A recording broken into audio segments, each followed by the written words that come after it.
Thank you for listening to this PodcastOne production. Now available on Apple Podcasts, PodcastOne, Spotify, and anywhere else you get your podcasts.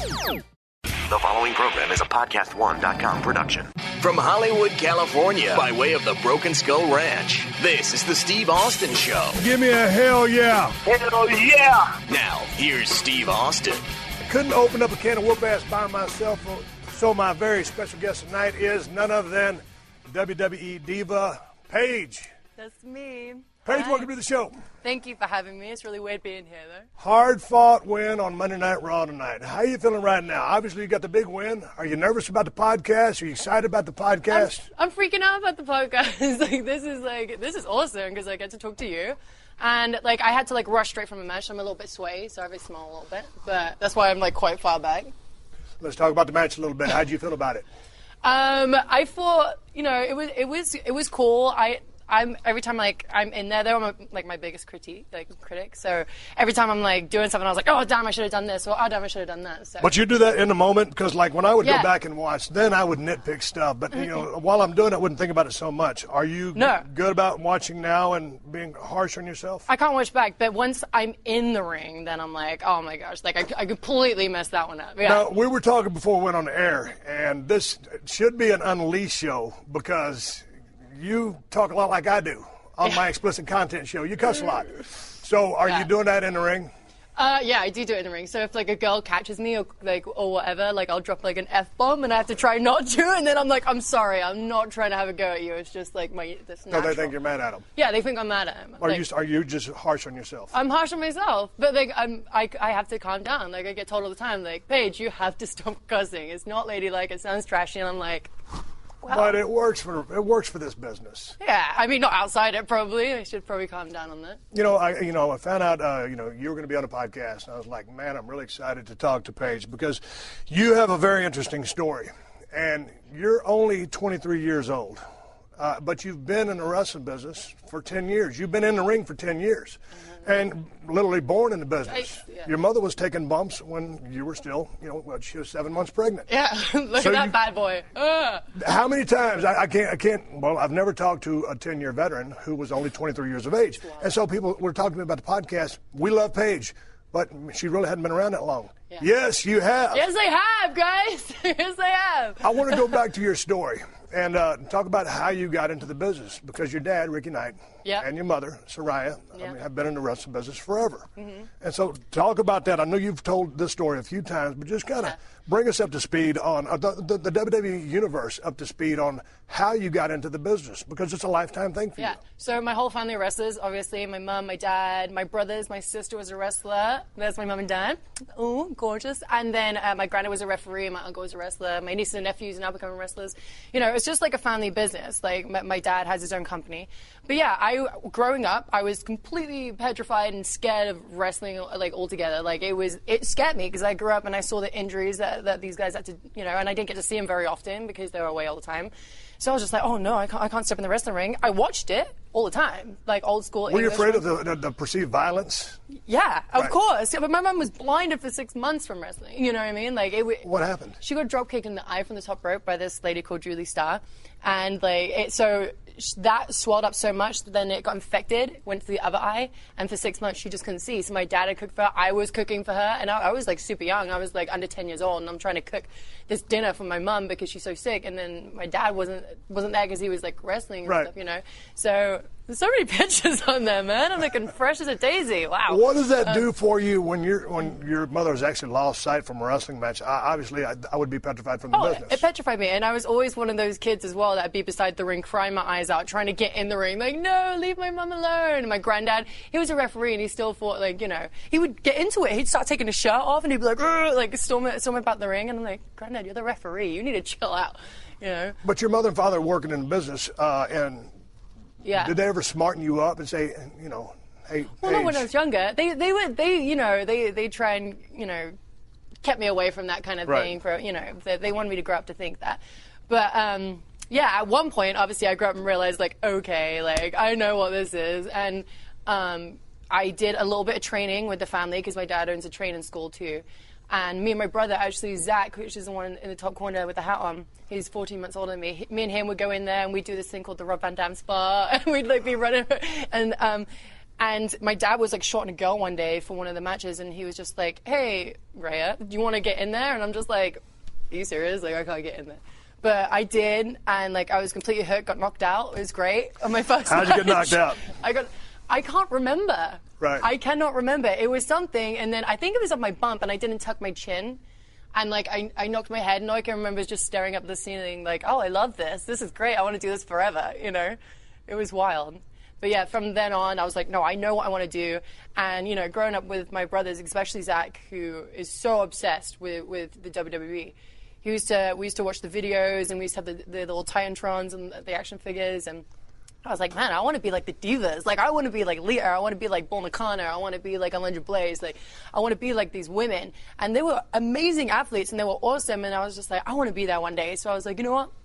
I'm going to, like, send out my resumes by the time I was 13, send them out everywhere. My mom helped me write them. Okay, but let's go back to your training. I mean, Yeah. Because was it basically your mother in the ring training with you? Did your dad chip in?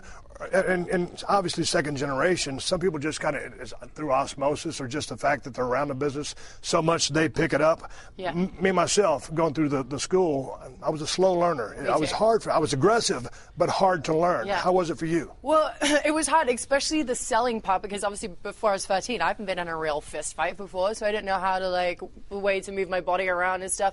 So, like, it would be my parents and mostly my brothers, Zach and Roy. And the way they taught me how to sell, they would stand me in the middle of the ring. They'd say, like, okay, so we want you to close your eyes, and then we're going to hit you. Like, but not too hard, but to the point where you're just like, oh, and then they taught you how to Right. sell properly. But yeah, they would do that for a good 15 minutes where, like, I'd have to close my eyes and I wouldn't know where it was coming from. Over here, boom, my mom would slap me in the face, and I'm like, ah, like, I'm 13. This is borderline, you know. This isn't good. This isn't good. But you were able to put two and two together and come up with the concept. Helped. Yeah, it definitely helped. But yeah, especially when I had matches with them too.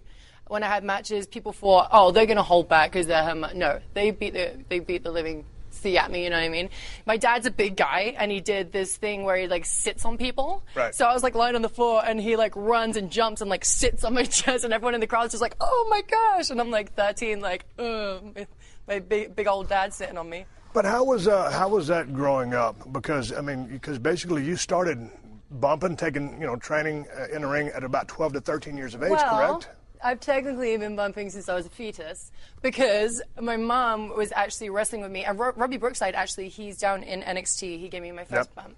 And I said this on the other podcast too, but he gorilla pressed my mom when she was 7 months pregnant. She's a small lady, so like you just couldn't tell. Right. And it was 14 months before she just had Zach. So he gorilla pressed my mom onto my dad on the outside. And so after that, she was like, wow, I don't feel very good. And then like she went to the doctor, and he's just like, well, you want the good news and bad news. You're knocked up. And she's like, excuse me? She comes out, and she's like bigger than anything. Like she said she went in skinny, come out like a big chick. Right. So, but yeah, so I've been bumping since I was a fetus. And I think that's how I developed my scoliosis, thanks to my mother. I'm like, thanks, Mom. What's with scoliosis? I have scoliosis too, yeah. Really? Yeah. Serious condition? No, it's not bad. Well, it's like a question mark, but I only discovered it when I actually came here. And I had no idea I had it until we had like a personal trainer, luckily in NXT, FCW was what it was before. And I was like bent over and I was doing rows and stuff like that. And the trainer was just like, whoa, like your back is messed up. I'm like, what are you talking about? And then he took a picture and I was like, wow, I've never seen that before. And I got an X-ray on it and stuff, and it was like a question mark. I was just like, that's weird. Like I thought my back was like good. Okay, so with 10 years in the business, has that affected you in any way, shape, or form? No, is it supposed to present a problem down the road? It could, but you have to like go to a chiropractor, do some yoga or something like that, which I do. I don't do any of those, so that's probably an issue in the future. There's a very interesting documentary on YouTube that I found, and it's called "The Wrestlers: Fighting with My Family." Yeah. And y'all filmed this. And what was the motivation behind filming this? Because I would recommend everybody watch it to get more of a backstory of where you came from. Yeah. But whose idea was it to film that? It wasn't actually any of our ideas. So growing up, obviously our family is very unusual. We are a wrestling family in England, and we don't have that, you know. So we had a lot of people coming up to us, like, asking for documentaries, and we do it all the way through growing up. Like, you'll see me doing documentaries where I'm in the bath at, like, 2 years old, like, people filming me, And this one guy saw a documentary, Muscles and Mascara, I think it was, and it was about my mum. I think that was it. And then he confronted them and was like, okay, we want to do this documentary. And they were like, okay, but what are we going to base this documentary on? Just the family? And that's me when I was training. And my dad was like, well, she actually has a tryout with WWE coming up. And this was my second tryout, because I didn't get in the first time. But my second tryout came up, and they were like, this is perfect. So we're going to show, you know, the grind up until you try out, and maybe if you get in, a successful story. You know. And let's go back before we get into, you know, the years when you signed with WWE at 18, which is crazy. But, you know, growing up, you know, you were in the ring, you were traveling all over the world at 14, but before that, you were tending bar. I was tending a bar. But you were doing other things as well, because I heard you were also bouncing. I was bouncing. Now, how does this happen? Yes. So, okay. So, obviously, my England is a lot different than the United States, because this wasn't very long ago. Still wasn't the legal. lady's only 23 years old. It still isn't legal, but yeah, I've done a lot in my lifetime, which is really weird. But yeah, so basically, my mum and dad would go away, and they'd leave me in charge, because sometimes my brother can, you know, have a few too many in the bar at that time. So it'd be me, 15 years old, looking after this bar. So we'd always get people in there. But then one day, my mum and dad was there, and they were tending the bar. But these two chicks were fighting near the fruit machine down there, and no one was there. So I ran up to this woman, grabbed her in a headlock, and did a headlock takeover and took her down. And then this other one tried to come at me, and I grabbed her in a headlock. So I'm sitting on one's head like this, and I've got another one in the headlock, and I'm like, boom, stop moving. So I'm 15 years old holding these two chicks down. My mum should come running down. The amount of times I had to do that, I like pinned a guy up against a wall because he was trying to like he was being mean to, you know, one of my friends. So he was there for his, you know, he like guys, or like he found that as an issue. So he was being very rude and very disrespectful. So then he like went up to him and tried to glass him, and I just rugby tackled him into the wall and like held him there. I don't know, I had like this mum strength or something, but like I managed to pin him up against the wall while, you know, my friend Sam was taken out. And so yeah, I did bouncing in my time. So then, with everything else that was going on in your life, with the travel, with bouncing, I mean, did y'all have just different wrestlers coming to the household, needing places to stay when they were working for y'all? All the time. We always. So how was that? I mean, this is not I mean, it's different. It's not everybody grows up like this. So what was it like with the rotating cast of the interesting personalities, we'll say, in the business of professional wrestling? The most exciting part is that we'd have American wrestlers come over. So Jake the Snake lived with us for a little while. It was the most wildest thing, and he was so sweet. And he used to, you know, get the snakes, like, he used to take the snakes from the pet shops over there and bring them in. And then he ripped a piece of his boot up for me, and I still have it, and he signed it for me. And that was, like, my lucky thing from him. But, yeah, I got to meet Yokozuna. I got to meet the Bushwhackers, like, you know, Greg the Hammer, like, you know, the Hammer Valentine. Like, I got to meet all these people. But it was awesome. Like, I loved it. Like, I didn't, you know, I was always around, like, a billion people all the time. Well, let's go to a Twitter question right now. And they want to know, people on Twitter, which superstar and diva did you look up to as a child? Well, diva-wise, I looked up to Bull Nakano, which obviously I do her submission, but a little bit modified. I looked up to Lita. I dressed up as her. There she is, that Buell Foreman. Bull Nakano. Yeah, she was a bad ass. She was. Yes, she was awesome. And Lita, because you know what? I actually dressed up as Lita for Halloween before. I stole my mom's underwear and had like her underwear up to my shoulder blades before. It was like disgusting. But my mom was like, "Well, are you wearing my underwear?" I'm like, "Yeah, I'm Lita, Mom." But yeah, I dressed up as her. And you, like, I was obsessed with you. Okay, tell me how I have, like, I was you, and actually I loved Rikishi. Like, those two, like, you two were my favorites. You, because it was mostly your character was just so cool when I was growing up. I was like, man, this is a guy coming down a quack bite, drinking beers, flipping people off. I was like, this is madness. And the fact that you didn't change your character whether you were heel or babyface. And that's something that I really looked up to. And so I was trying to do it, especially in WWE, trying to be more like you know, like Paige 316. No, but it's interesting, you know, a bald-headed guy with a goatee can resonate with, at the time you were a teenager, and strike a chord with you. Oh, I was like in love, I'm going to embarrass myself. I was in love with you. Like, I was like, this guy is awesome. Like, am I embarrassing myself? Because I feel like But yeah, no, you know what I mean. But no, so, okay, like, so in talking about, you know, I was able to maybe influence you. Now, obviously, Bull Nakano, Lita, earlier you mentioned Alundra Blaze. Alundra Blaze, but you guys all just stood out to me. But let's talk about the character of Paige, because in England, you wrestled as Brittany Knight. I did. Okay, so... that was a funny story. Actually, I was first in the tag team called the Norfolk Dolls, which I recommend anyone to watch this movie. It's called California Dolls, or the Marbles from the 70s. And it's a wrestling movie about a female tag team. But yeah, I was called the Norfolk Doll, Brittany Knight. So tell me about Paige now. Okay, so all of a sudden you go for your first tryout and you're rejected. Because, why were you rejected? You tried to be a diva. I tried to be a diva. So I got this tryout from, Drew McDonald, who sadly passed away this year. He got me the tryout. And he was just like, you need to be a diva. Like, I was like, I don't know how to be a diva. I still don't even know how to brush my hair properly. Like, I can't do makeup. I can't do this. But I was like, well, I'm going to give it my best shot. So I got a spray tan. I got someone to do my hair. Like, I had colorful makeup on. I cut like a colorful dress. That's funny. And I was just all in color. How did you feel when you got gussied up like that? Oh my God. I was not in any way confident. Like, I hated the way I was dressed. And I was so tan. And I was just like, I look like, not that I'm against anyone who's tan, but it just didn't suit me. Like, I didn't feel comfortable like that, So, like, just walking through, I was just, like, very timid and very, like, placid and didn't really want to, like, And then I had my tryout with this woman called Lisa Fury, and I, like, busted her lip open in the tryout because I was just so nervous. And they were like, yeah, well, maybe come back next time, maybe get some more, like, you have to be more confident, I feel like they could tell that I wasn't being me. Right. So, luckily, actually, Johnny Ace managed to get me a second tryout, which was awesome. And it was only 6 months later, but, I came back and I was like, well, I'm going to come back as myself. If they don't like it, fine, but I'm not going to try and be something I'm not. Like, I refuse to be, So I come back, dark hair, piercings, black clothes, and they were just like, right. And the ones who were running the tryout was actually Jamie Noble and Goldust. Right. And it was funny because there was this, we were in the ring for like 2.5 hours. And I remember Jamie Noble, he probably won't remember this, but I was the only girl at the tryout, the rest were guys, one of them being Zach, and we had to tag in and out. And then Jamie comes up to me, he was like, hey, tag yourself in, we want to see you and your brother again. Right. So I was just like, man, I'm going to get heat for this, but I was like, all right, this big old bodybuilder's backing up, and like, boom, tag myself in. I was like, sucker, I'm taking over. So me and Zach, we beat the crap out of each other.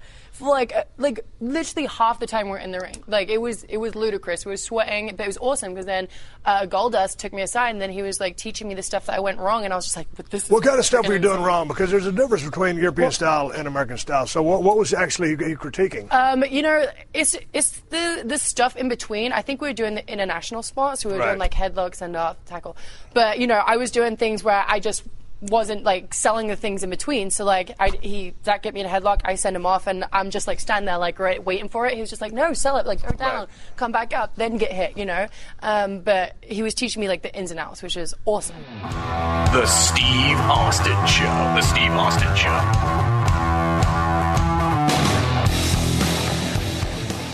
Hey man, do you own or rent your home? Sure you do, and I bet it can be hard work. You know what's easy? Bundling policies with Geico. Geico makes it easy to bundle your homeowners or renters insurance along with your auto policy. It's a good thing, too, because you already have so much to do around your home. Go to geico.com, get a quote, and see how much you could save. It's Geico easy. Visit geico.com today. That's geico.com.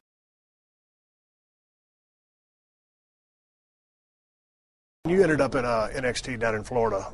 You came with a very physical style because that's the way you're brought up. Wrestling with your brothers. Summer Rae would tell you about that. Yeah. Ooh. So, I mean, you kind of had a reputation, and I like to work snug. And, man, we were just talking to Road Dogg a while ago, and we were laughing about when those guys were feeding my comebacks. But from the way you were brought up, I mean, especially with a family of wrestlers, you're protecting the business, you're laying everything in. Yeah. What do you call it? Stiff but safe. Right. Is what my family used to call it. So, yeah, be snug, but as long as it looks good and you're not really hurting anyone, cool. So, like, I would get in there, and all the wrestling moves would be different names. Like, everything would be different. And the girls just didn't like me. So, like, the first couple of months, why didn't they not like you? Well, I got told in the end by actually Shaw Guerrero.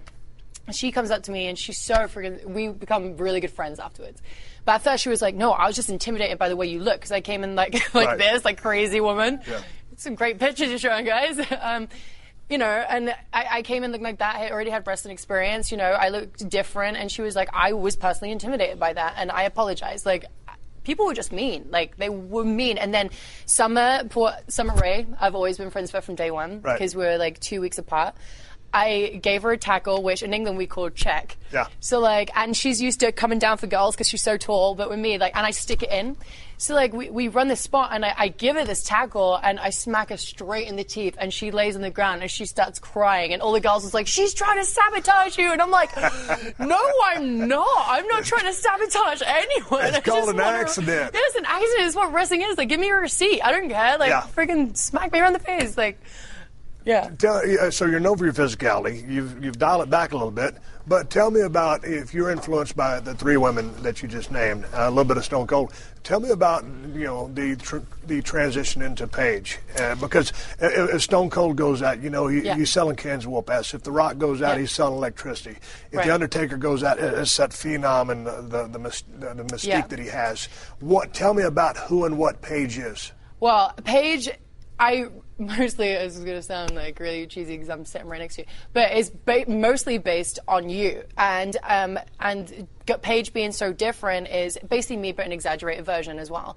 But like, I always wanted to be the girl that stood out, the anti-diva, someone who was different, and that's where Nakano was, you know, or Lita was. Always someone that stood out, was very special. Like, you always could tell them from a crowd, you know, like, oh man, she must be someone. But in a different way. So like, I just got all those qualities and put them into Paige, especially like, you know, taking some from my mum's style too, and bringing that in. And you know, Dusty Rhodes helped me a lot in that. Talk about Dusty. I mean, he just passed away, but man, he was a guy who was one of the first guys that resonated with me. And you know, he was in a ring bleeding. Someone had the iron claw on him. I was hooked. Yeah. What did Dusty Rhodes do for you? He kept me sane in insanity 100%, because there was a lot of times where I just wanted to break. Like, whether people think it or not, this job is hard, and I moved across the world. When you say that, well, whether people think it or not, this job is hard. Some people think like, oh, they're on TV, like they're in these cameras, they're you know, people love them, they have fans. That's the cool part, sure, and you get to travel the world. Yeah, there's a little bit of glamour that looks nice, but when you get in the grind, it's and people obviously don't understand that. And I moved across the world, and I was by myself at 18, you know. So Dusty was so sweet, and he took me in, and there was just points where I was like, these girls are mean to me. I can't get it. I can't understand. Like how long am I going to be here for? Like, I was just breaking down, and he was so helpful, and he's always just like, I want you to be this girl, and he would point me a joke. He's like, you be you, like, you're it. And then Cody, his son, actually said it in the best way. He liked his broken toys as well. You know, whoever was like the full package, he was just like, okay, he was great with. But those broken toys, like, he spent more attention with, and he wanted to fix up and shine up and send on their way, you know. So he spent a lot of time with me. I was his princess. Well, I love the guy who has a magical lisp. I love him. And I did too. What's the best advice that he ever gave you? Oh man, I have a story about him actually. He was always saving money, first of all. I love that. You're 23 and you get it. Because in a documentary, I don't want to cut you off, but you're talking about all these things you want to buy. I was joking, and I hate that they put that in there. I was joking about that. But back in the old days, back when the dinosaurs still roamed the earth, you know, the promoters or the guys that were in charge, the bookers, they'd always tell you, kids, save your money. So you're 23, and he would tell you that is so special. No, and I did. And, you know, the first year, I didn't save it very well. Obviously, I'm 18. I'm finally earning some good money. I'm like, this is great. Yeah. Spend it on this, spend on that. Biggest mistake ever, because I have to pay tax at the end of the year, and I didn't realize that. But I saved after that, and I save now. And I don't throw my money away like that. I save, I pay my tax. Like, is good, and I thank him for it. But I have a story, like, so he would run all the promo classes down there. And he'd be like, Paige, baby, I don't want you to talk. I'm like, what do you mean? Like, you want me to do the promo? What do you mean you don't want me to talk? And so I used to always have to try and come up with promos where it was still at least 30 seconds long, but literally only saying one sentence. And I literally got so frustrated one day, and he just wanted the best for me, I know that. But I just said this one sentence and was just like, okay, like this. I was just like done, you know, like I just couldn't think of any more. I couldn't get as creative. And he was like, baby, I asked you for chicken dinner and you give me chicken. I can't say it.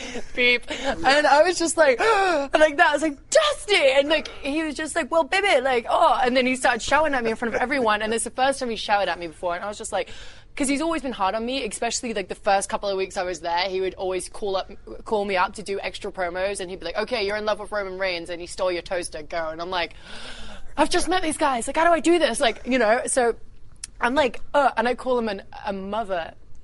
Right? Yeah. I called him it. I was just like, all right, I'm going to call you the mother. How did the dream respond to you calling that? So I do that, and I storm out, and I run up the stairs in the performance center. I go in the locker room like this, right? And he comes running up the stairs after me. And he sends one of the girls in. The girl's like, hey, Dusty's outside. And I was like, no, I don't want to speak to him right now, you know, because he was like a father figure, you know. I'm just like, no, I'm mad at him. So then, and then Dusty opens the door. He's like, baby, you get your ass out of here right now. Like, he's like shouting at me. I'm like, okay, I'm coming out. And we sat on the steps in the performance center. And we sat there for like a good 20 minutes. And he was like, baby, I just wanted to tell you, you know, he just wanted the best for me. And he was like, and I asked you to do this, you know, and you do deliver, but today you didn't. And like, this is the critique you're going to get, you know. But he just sat there and he was just like, I know you have something special. And he was like, and I know you could be a big star one day. He was just like, but I just want the best for you, and like, you just didn't bring it today. And he was just so sweet. And then we laughed about it, and he was like, and you were the first person to ever call me a mother effer and get away with it. I was like, sorry, Dusty. But he used to tell people that story. Here's the thing I got for you. I mean, with promos, I mean, what was the hang-up? Because in watching, you know, all the videos that I watched, you know, and getting ready for this conversation, you're out, you know, hustling on the street, passing out flyers, talking to people, trying to get people in the building, and then, you know, you're working the crowd, you're clapping, I mean, you're engaged. Never did a promo before I come over here. So what's the difference? I mean, and in talking to you and listen to you interact with people, you're just chatty Cathy. Yeah, I'm sorry. You're just like, I love it. Shut up, yeah. Why the hang-up or why the disconnect with the promo? I don't. Well, the thing is, I did promos, but I didn't realize how you could tell a story in a promo. Like, there's me passing out flyers. So, like, all I did, I used to build rings. And I take him up, put him down, take him up, put him down, like maybe 3 or 4 times a day on the holiday camps, you know. And even when I got my wrist broken and I got knocked out, my dad was like, come on. There's some stories there with my dad. Oh, my gosh. He's a tough guy. I got hit by a car one day. And, like, boom, like, and I'm, like, skidding across the floor. I was on the car bonnet. I was bleeding everywhere, like, coming up my ears, like, and I remember standing up like, oh my gosh, what just happened? And I see my brother screaming, everything's in slow motion, and I just fall down. It's like something at like the zombie apocalypse. I'm just like scraping myself to like the front door. And like everyone comes running out screaming like, oh my gosh, Saraya, are you okay? And they're like dragging me in, and I'm just like, oh my God. I just got hit by a car. I just got hit by a car. My limb's hanging off. And my dad's like, can you wiggle your toes? And I'm like, yeah, and he's like, all right, get ready, we have a show to do today. So we went and done the show, and they just bandaged me up, and literally, and we did it again. I broke my scaphoid bone. I don't know how you pronounce that in an American accent, but I broke my scaphoid bone in my wrist on a Samoan, which I wasn't ready for with my mum. Right. And my dad had like this little makeshift cast in his bag, so he just like threw it at me. He's like, hey, put it on. I was like, okay, and he's like, right, we're back ready to go tomorrow. I was like, ugh. He's like, but you don't have to put the ring down today. I was like, okay. He's like, but you have to put the ring up tomorrow. I was like, okay, cool. Yeah, I was like, all right, thanks, Dad. So how does you know the travel on the road and back in the day with the lack of you know medical, and today with all the trainers, it's a totally different system. Totally different. But the mindset from the background you come from is you work when you're hurt. Yeah. Because that's just and what you do. And I didn't understand that here. And like WWE is so great with people who even get the slightest injury, a sprain or like they break a nail or something like that. They're straight on like, okay, you okay? Do you need some time off? Like they're very good like that. Whereas I used to look at girls in the performance center and just be like, what are you in there for? Like, get up, like, brush yourself off, get back in the ring. And it used to annoy me, but I realized, like, they didn't get brought up in the business the way I did. Right. Like my... Now, what's your mindset on that? Because you paid a lot of dues. And, last week or whatever it was on Monday Night Raw, John Cena, a vicious broken nose. That dude's one of the toughest guys in the Harry business. Harry and Ma from Harlem. He comes back early from all injuries, but he keeps going. Right. But that's the same That's the background. way it is. I was just like, good for him. And I was just like, everyone's like, that's great. It is courageous. It's awesome. And that's because he's old school, and like I look at it that way. If I ever got a broken nose in a match, I would want to carry on. I wouldn't want anyone to stop the match. Same as Daniel Bryan, like he got like busted open. He still wanted to carry on his match, and they just wouldn't let him. But yeah, that's how we used to do it. Like I busted my mum in the nose. I kicked her right in the face. And she carried on, and we broke my wrist, carried on. Like, I got knocked out, still carried on. I'm like, ooh. I got it before I move on. I want to give your mom some props. I watched the match when you and your mother were working against each other. She's working heel, you're working babyface. The match was 2011. You're what, 18 years old? And she's a heel, and she is just despicable. She's cheating. She's sneaky. She's vicious. She's calculating, and she's taking her time. She's a 20-year vet. Yeah. But anyway, I want to give her a shout out for the awesome work. And this is from World Association of Wrestling. Right. So anyway, she's awesome. And how big of an influence was she with regards to, first of all, toughness, but then ring psychology and execution of work? Oh, she, because we worked each other a lot as at WrestleMania, but that we worked each other so often. But like, if I would rush, she would literally boom, smack me, and I would I'm like nearly in tears, and she'd just be like, "Hey, you're rushing too much. You need to slow down." And that's just how we're raised, and it was the best thing. And then once I got a little bit older, I got a little bit cockier, and I'd like hit her back and stuff like that. She'd be like, "Don't take." But yeah, that's just how it was, and that's how I was the first couple of weeks I was in FCW. If someone would rush, I'd be like, "Boom," and they were like, "You can't do that here," and I'm like, "What are you talking about?" This is what we do, right? And sometimes though you do just because of time dynamics. So sometimes it is what it is. But to your point, when it milk something for all it's worth, and then in today's day and age, it is a faster moving product, and so you have to proceed accordingly. In a lot of the interviews that I saw of you, over and over and over again, you would say when someone asked for your autograph, you go, "Why do you like me? Why do you want my autograph?" Yeah. And so I want to ask you, I mean, from is it a confidence level, or do you not see why people would want your autograph? Because you always ask the same question. Why do you like me? Why do you like me? Yeah, because I don't know if it's a confidence thing, but I go out there and I'm confident, really, really confident. But then outside, I'm just like, wow, you got all these gorgeous. I feel like it's more of a low self-esteem thing. Like, you have all these gorgeous women, all these crazy superstars, and I'm like this little girl from a little town in the middle of England, nowhere, and then I'm like, why do you want my autograph? Why do you like me? What do I do to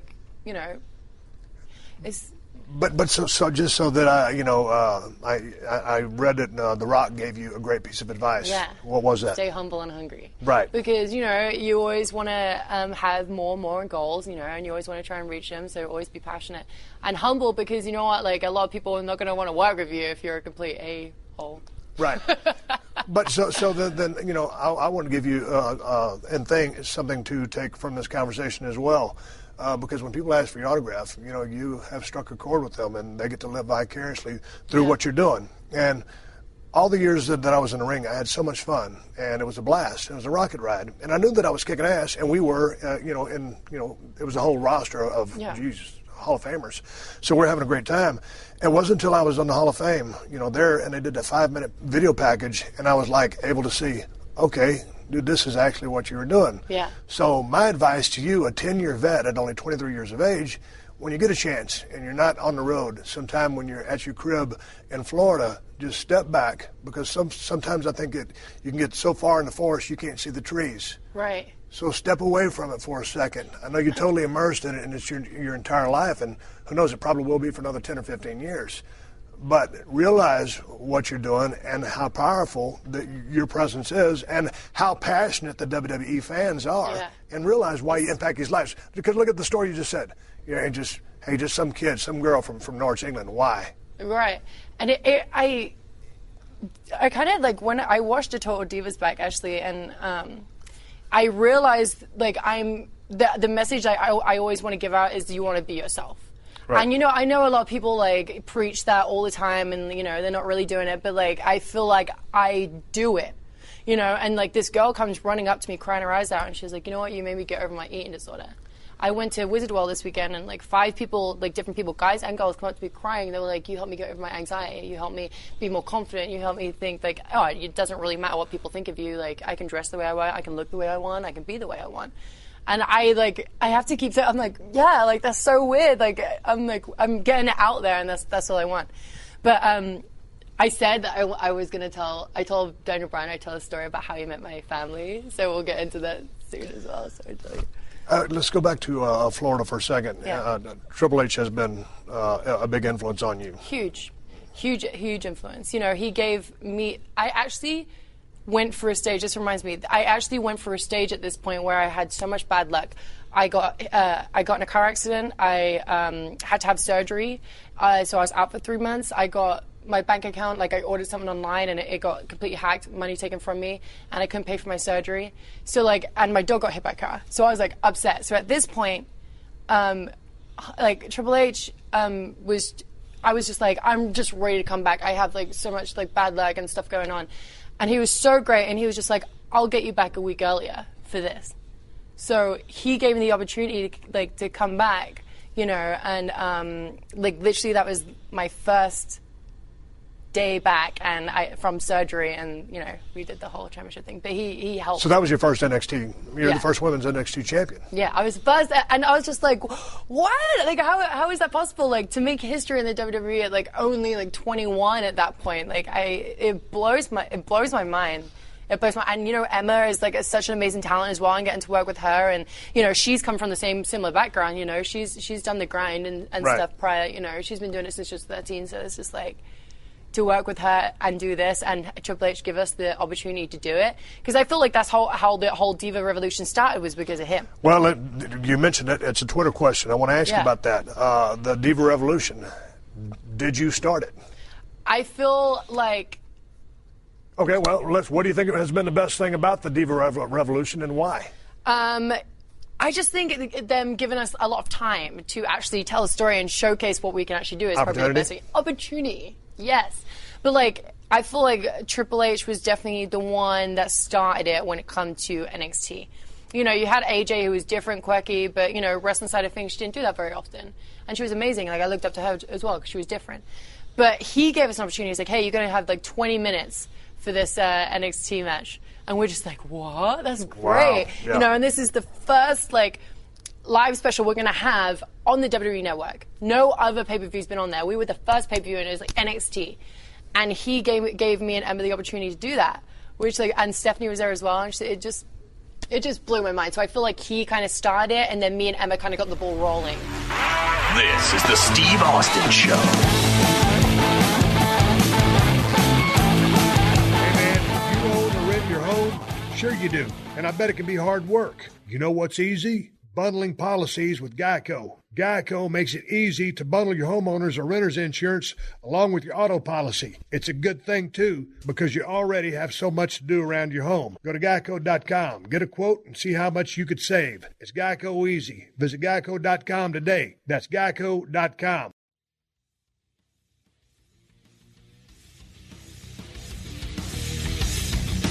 Okay, so then you and your Emma, did you start the revolution? Because then in the wake, here comes Charlotte, Sasha, Bayley, Becky. These women come along. Did you open the door? I feel like it was definitely we opened the door, but having Sarah Del Rey as well come in, who's an amazing like entertainer, wrestler, whatever you want to call it. You know, like she was awesome, and I actually worked with her on the Indies, not in a match, but we worked on the same shows.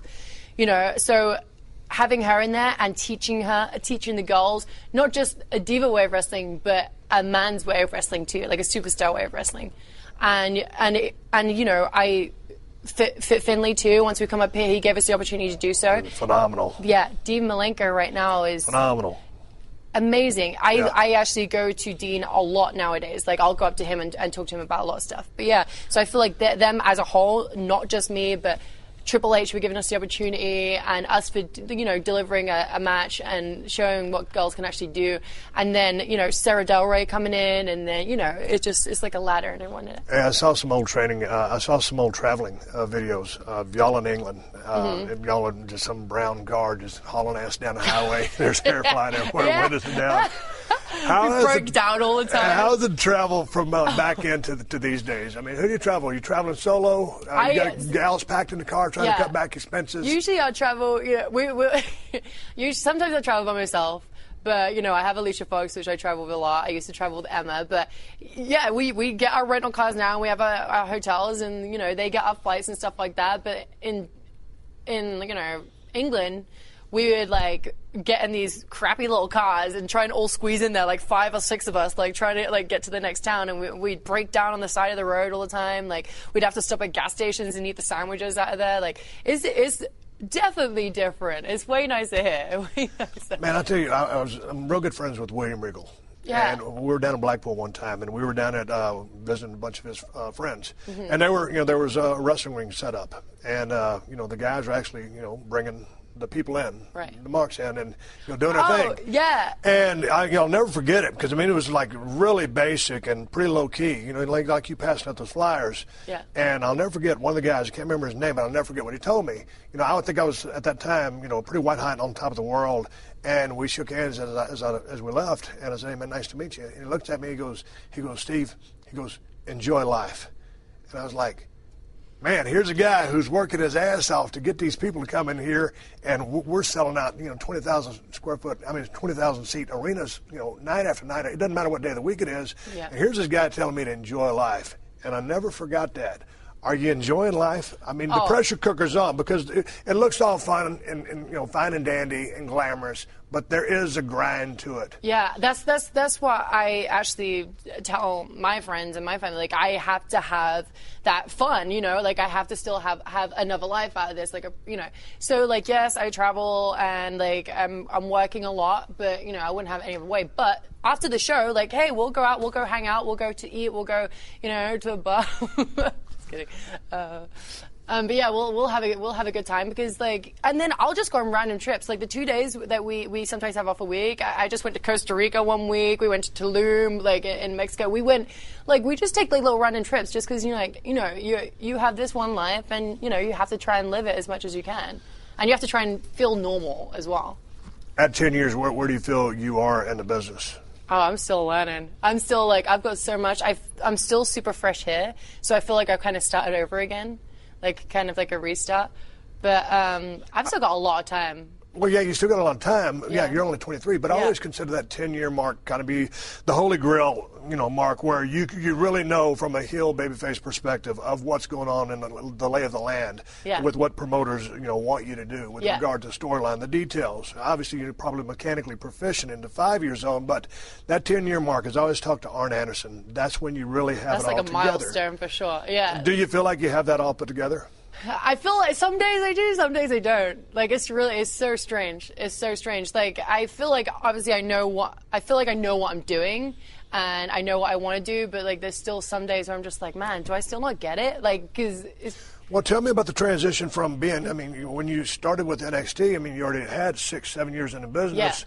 Yeah. You had to be light years ahead of everybody from one standpoint, but because you were from a European style, what was learning the WWE, playbook like? It's being bigger as well because we're doing it in front of sometimes even 12 people, and we're so small we don't show out too big, and this is entertainment. You have to do it to there's millions inside a camera, and then there's thousands in an arena, and you have to learn how to showboat to these people. You have to learn how to entertain these people, all these people in an arena, and I've never ever been in front of that many people before. Even at NXT, that was one of the biggest crowds I've been in front of. What was I've worked at I used to work in car dealerships, the parking lots, getting suplex on the parking lots, and there was 15, 20 people there. So you talk about the people, 12 people, 15. Sometimes you have a big house or 75. Yeah. These days on a good night, there's 18,000 people there. I know. I still think that they're like, man, it's not a great crowd tonight. There's only 1,800 people in this live event. I'm like, that's a lot of people. That is still a lot of people to me, damn it. I was just like, oh. But I was like, hey, do we go home for this? Or, because, sometimes if we got, my dad was very strict, though. If there was only 2 people in there, he was like, no, we're going out there to do a show. But, sometimes there would be, 2 people on the show would get cancelled, Here it was just 1,200 people, that's it. Does this get cancelled because there's only 1,200 people here? This is great. You gotta give everybody their money's worth. Yeah, exactly. And I'll go out there if there's one person out there and put on a show if there was thousands in there. So. Hey, I want to talk to you a little bit about Tough Enough, and because I've enjoyed watching you on there. I'm such the bad guy, apparently. No. But here's the thing, and let me go out on a regular saying this. I hosted Tough Enough in 2011. Yeah. And I had a good time. I enjoyed all the season before mine, and I'd been out filming a project, so I hadn't got a chance to see any of the episodes. So I binge watched them, all 6 in a row. Mm-hmm. And the show is very interesting. I really like it. I enjoy the hell out of it, and I'm not saying that for a plug because I'll tell you exactly what's on my mind. You know that. Yeah. I think one of the reasons it got met with a little bit of indifference is because of a level of expectations. Right. I think when they reincarnated it and brought it back, I think people expected to see what they saw in 2011. Yeah. The show's changed. I like the live dynamic part of it. Sometimes it feels a little bit like trying to put 15 pounds of stuff in a 10-pound bag, but I like the show. I like the franchise. I like all the moving parts, all the people on the show. Oh, it's awesome. You were very honest with these contestants. And you've gotten a little bit of heat for it. Oh, tons of heat. But here's my thing. I got death threats. It was great. But you're a 10-year vet. Yeah, but when you get in someone's grill, it's because you're an established veteran and you know what the hell you're talking about. That's the thing, like, people who don't know me, or, like, you know, the average, because this goes out globally, worldwide, so a lot of non-wrestling fans are watching it too. So they're looking at me as like, this 22-year-old girl, like, she's trying to give some critique to, like, these poor defenseless, like, you know, people who just want to try and be wrestlers. No, that's not the case whatsoever. Like, they don't know my backstory, which is frustrating. Yeah, but you're ripping them. They think you're ripping them to shreds, and you're not. You're being honest. This is coming from someone who's done this for 10 years. And, like, I felt like I definitely helped Sarah Lee. Yeah, I was very, very tough on her the first 2 days, but my parents did that to me. And they were just like, and they do it to other people too. I'd see them in the training, and there's this girl called Destiny, and she just wouldn't come out of her shell. Right. So my mum got in her face, and she was shouting, she was screaming at her to the point where Destiny just went, smacked her in the face, and she was like, that's it. That's the confidence I want. Yeah. And she just, like, felt, she was like a new person. So I was just like, well, why don't I use this on this girl who, you know, doesn't know a wrist lock from a padlock, doesn't know, like, what, like, she's so shy, right. She's boring, like, I'm not being mean, it's just, she's You're boring. Being honest. Yeah, I'm just, like, very boring, very, like, whatever. So I was just like, well, we need some personality out of her, because if not, like, she's just going to stay here because of the popularity vote. So, you know, I got into her and I was mean to her and I was saying stuff, and it wasn't like incorrect stuff. I was saying mean stuff that was right. Right. But, like, you know, I did it for 2 weeks, and on the third week I was just like, well, this is it. Like, I know that, like, whoever I put in the bottom three at that particular point, that they have to cut a promo on me. And I'm thinking to myself, this is her time to do so. Right. So, like, I'm like, all right, bring it on. Like, this is your time. And she was sweet. Afterwards, she was like, you know, like, if you would have put me in the bottom three and if I would have had to do a promo, like, I was going to call you out anyway. And I was like, good. But I'm glad I picked you, because you know why? You stood out. Yeah, but here's the thing: is not, I don't want to say, well, you're hard on them, but you're honest with them. Yeah. But that's your job. I mean, the show's called Tough Enough. Yeah. And hello, if that don't ring a bell, it's not called That's Cuddle After. Like. Yeah, and this ain't easy. I would tell the people back in 2011. I said, hey man, one of you is going to win this thing, but the toughest part's going to be when you actually get in the business. So that's when the tough part starts. Like, then... No, but here to your credit as well. You give them positive encouragement, just like you said when you fired Sarah up and she came back on you, and you gave her props. Yeah. You know, because that's what you're looking for. Yeah. So you're hard, but you're fair. Yeah. It's an honest. Man, I tell you what, you can get 1 million people in this business to lie to you. It's very rare. I mean, not rare, but when someone will look you dead in the eyes and give you the truth, I'd rather have that all day long. Don't sugarcoat nothing, because the truth's going to come out sooner or later. Yeah. It was like really hard recently, because obviously the whole Patrick Clark thing. Now, talk to me about the Patrick thing, because you put him on blast, you put him in the bottom three. Yeah, I put him on blast because you know what? He's 19 and he already had an ego, and that's something you don't want. Like, you know, like, you don't want people to find it hard to work with you, because there'll be less and less people that'll be like, no, I don't want to work this guy. Like, this guy's you know. And the whole point of that episode was humility. You know, you have to be a good person. You have to be, you know. You have to be respectful. Don't believe your own. Don't believe your own hype. We got to bleep out half the show. We have to bleep out a lot of our things. This is great. So was it too much ego? It wasn't confidence. It was ego. It was. It kind of got to. He rubbed me the wrong way, and you know, it just. I was like, okay, well, he needs a shock. Okay. You know, like, put him in the bottom three. I didn't expect him to go, but that means, you know.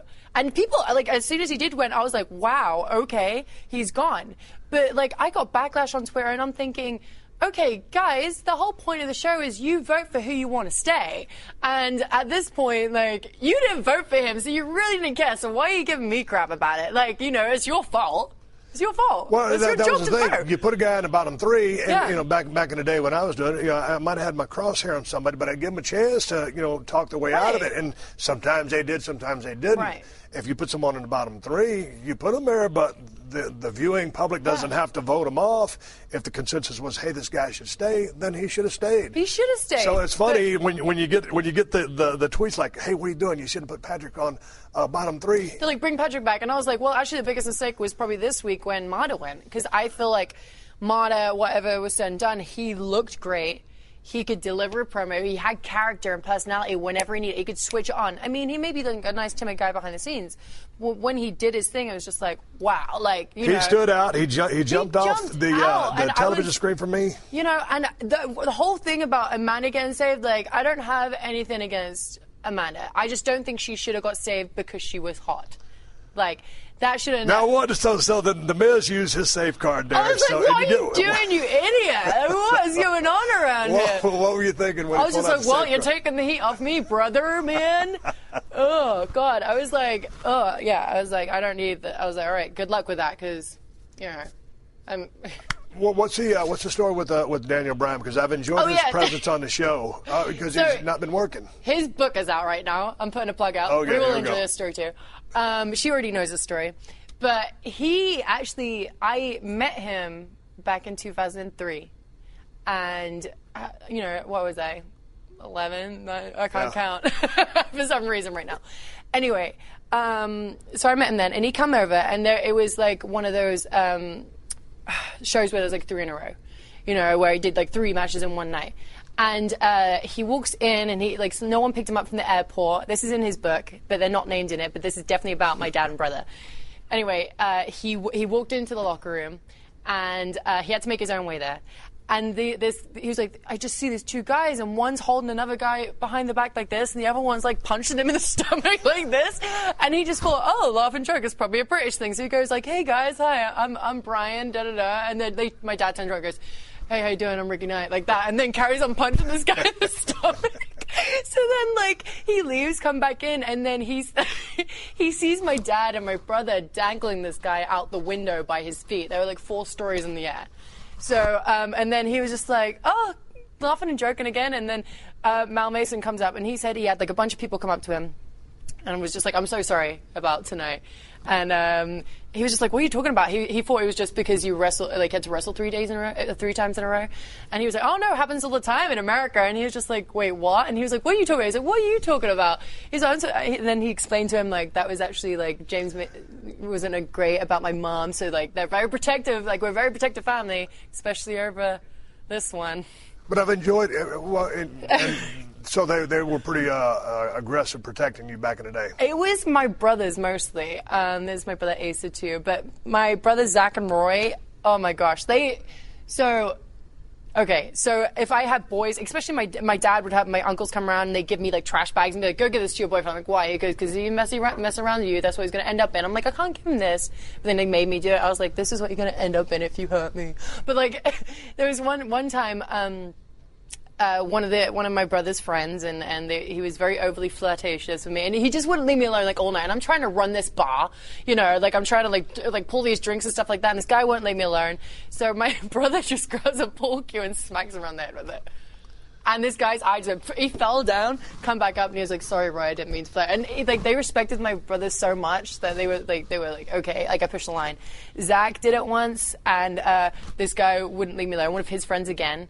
And it was in the middle of the mall, and he called me. He's like, hey, Ray, you should probably come to the mall. I was like, why? He was like, well, I got, what's his name, in the mall right now. I was like, right. He was like, yeah, I punched him. He's on the floor. You should probably get in there because he wants to kiss your feet. I was like, he's not going to kiss my feet, Zach. He can't kiss my feet. Because he did something rotten to me. So they're very protective. My brother Asa grabbed ice from a pond, and there's my boyfriend at the time, and just hit him around the head with it. I was just like, I could never have fun. I couldn't go out to clubs because my brothers knew everyone, every bouncer. So they were all just like this, looking at me, and I'm just like, you know what? I'm just going to go home. I'm just going to go home. But yeah, now I look after them. So you miss them, obviously. Oh, yeah. Oh, I miss him all the time. Zach just had another baby. Like, Roy's got 3 kids. Zach's got 2. My brother Asa, he's actually very sick, and he's in this mental institution, but he's doing really well. My sister, like, she has kids. Their kids have kids. It's wild. But it's like, I feel sad not, seeing them grow up. But, like, they do such a good job of, like, making them remember me. I'll send them, like, action figures and merchandise, and they'll see me on TV. And what do you do when you're not doing this? Any hobbies? Yeah, I go to gigs. I like to go, like, music. I go hang out with friends. Like I said, I go on random trips. But, we should, like, a couple of Steve Wises. I'm just kidding. I don't want to say actual alcohol. What do you drink? I drink beer and whiskey. What kind of whiskey? I drink Bullet.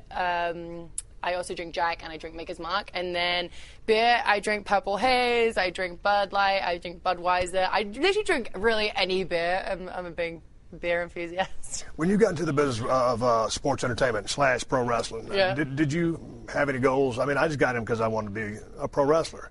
Do you have any goals now? I mean, you've been 2-time NXT Women's Champion. First time. So I was 2-time Divas Champion, NXT Champion. I was double champion. The youngest champion. Yeah, I have like tons of goals. I also want to be Divas Champion again. I want to be a longest reigning Divas Champion. I want to have another WrestleMania match. And one day, like, I really, really, really want to be in the Hall of Fame. Like, that's a huge goal of mine. I think that's badass to see. That would be really cool around my waist. And also, maybe change that into the Women's Championship. I'm just kidding. I love it. WrestleMania 32. Mm-hmm. Right around the corner, really, as we speak. Yeah, it goes really quickly. Do you think you'll be in it? I hope so. If not, I'm going to try and put myself in there. Just make a run in. I'm like, I don't care. I want to be part of this. Sorry about that. It's somebody talking to me. WrestleMania is going to be AT&T Stadium in Dallas, Texas. 105,000 people. Yeah. Can you imagine that many people being in an arena? No, because I've only just, worked in front of, like, the last WrestleMania crowd. And how much is that, like, over 80,000? Just that actually everyone kind of disappeared and I only saw my mum in the front row. That was like wild, but I can't imagine doing it in front of that many people. You can't hear anything.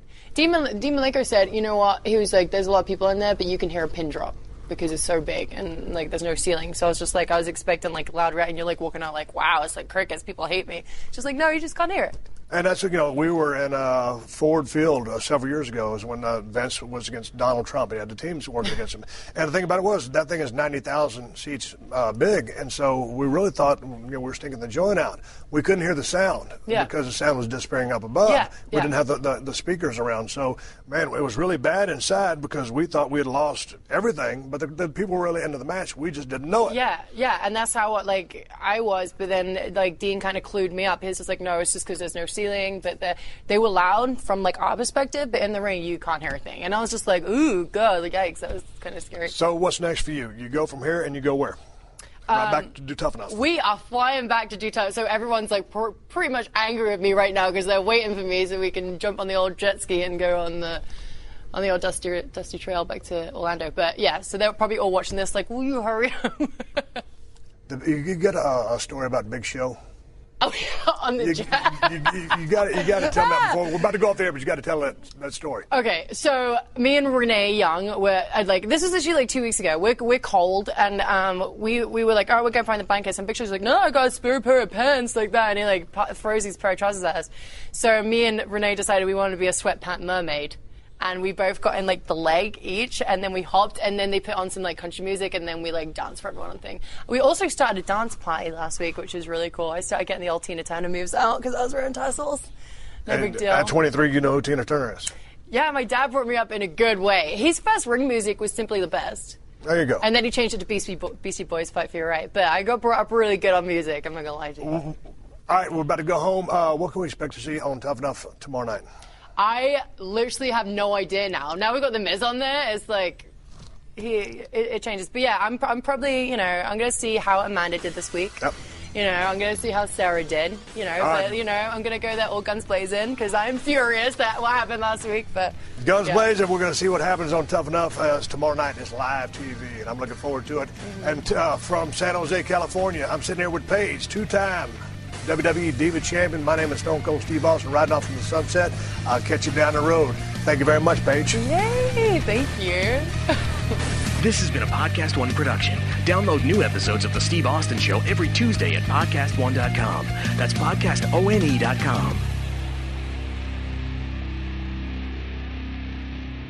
Good morning, good afternoon, and good night, and welcome to T-Pain's Nappy Boy Radio Podcast, the most fun you'll ever listen to while you're folding your clothes. Now let's get this straight, this is not your average podcast. T-Pain's Nappy Boy Radio is super fun, super crazy. It's pretty much an in-your-face conversation. That's the good thing about us. We don't do interviews, we do conversations. All of my guests, all of my co-hosts, we chill, we drink, we play games, we have the song of the week, we have the creative curse word of the week, as long as you're having fun as our guest. Speaking of guests, each week I'm gonna go through my whole contact list and dive head first into the world of music, gaming, exotic cars, tech, strippers probably, doctors probably strippers that are only stripping so they can pay for tuition to become a doctor. You never know. My wife is a certified bartender. She'll make you a drink while you're here. We'll get you drunk and make you play VR after. It's a lot going on. But that's what it's all about over here at T-Pain's Nappy Boy Radio Podcast. See you soon, baby! Yo, what's good? It's your boy, Big Brother Jake, a.k.a. Jake Warner, my government name. Check it out. I host a show called the Big Brother Jake Podcast, and I've taken my talents to the biggest and baddest platform on the planet. That's right, baby, PodcastOne. My show is unique as I talk about everything. Life, sports, entertainment, being a single dad juggling several jobs. I'm a hot mess, but it's damn entertaining. Subscribe and review now on Apple Podcasts and listen on PodcastOne or wherever you get your podcasts.